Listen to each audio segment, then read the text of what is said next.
अब हम आपको एक ऐसी सच्चाई के बारे में बताने जा रहे हैं जिसे सुनकर आप हैरान हो जाएंगे।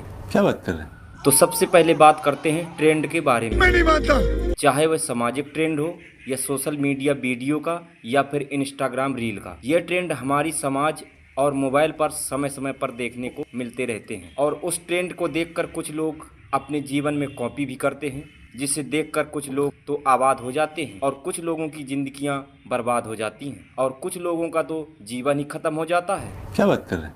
तो क्या ऐसे ट्रेंड को हमें अपनाना चाहिए जिससे जीवन ही खत्म हो जाए? हमारे सर्वे के अनुसार ये पता चला है कि 95% लोगों की जिंदगियां बर्बाद हुई हैं और केवल 5% ही लोग सफल हुए हैं। ये ट्रेंड ऐसे होते हैं कि इंसान भविष्य के बारे में अनुमान नहीं लगा पाता है। ऐसे ट्रेंड जो सोशल मीडिया के जरिए हमारी समाज में आकर गंदगी फैलाते हैं, क्या शासन और प्रशासन को इन ट्रेंडों को हमेशा के लिए बंद नहीं करना चाहिए? ऐसे ट्रेंड समाज में आए दिन सोशल मीडिया के जरिए देखने को मिलते रहते हैं, जिससे लोगों का जीवन खत्म हो रहा है।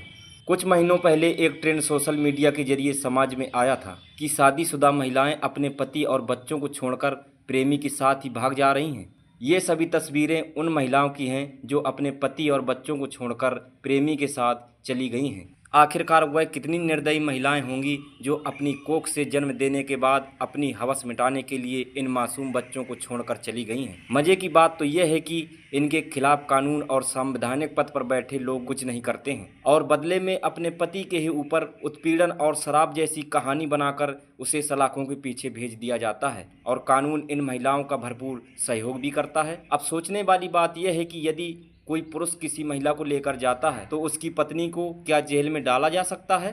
तो आपका जवाब आएगा, नहीं डाला जा सकता है।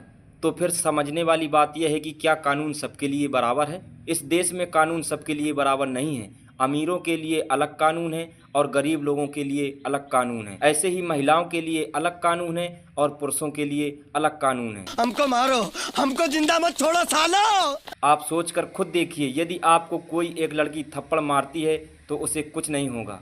यदि आपने किसी लड़की को एक थप्पड़ मार दिया है तो आपकी बात सुने बगैर जेल के अंदर डाल दिया जाएगा। इसके अलावा उस व्यक्ति पर कई प्रकार की धाराएं भी लगा दी जाएंगी। इसलिए भारतीय संविधान में संशोधन करने की सख्त जरूरत है। इंसान को क्राइम करने में 1 मिनट भी समय नहीं लगता है और अदालतों का फैसला आने में 50 साल गुजर जाते हैं। केस लड़ते लड़ते इंसान खत्म हो जाता है, लेकिन केस खत्म नहीं होते हैं। इसलिए क्या भारतीय संविधान की धाराओं में संशोधन करने की ज़रूरत है? कमेंट बॉक्स पर ज़रूर बताएं।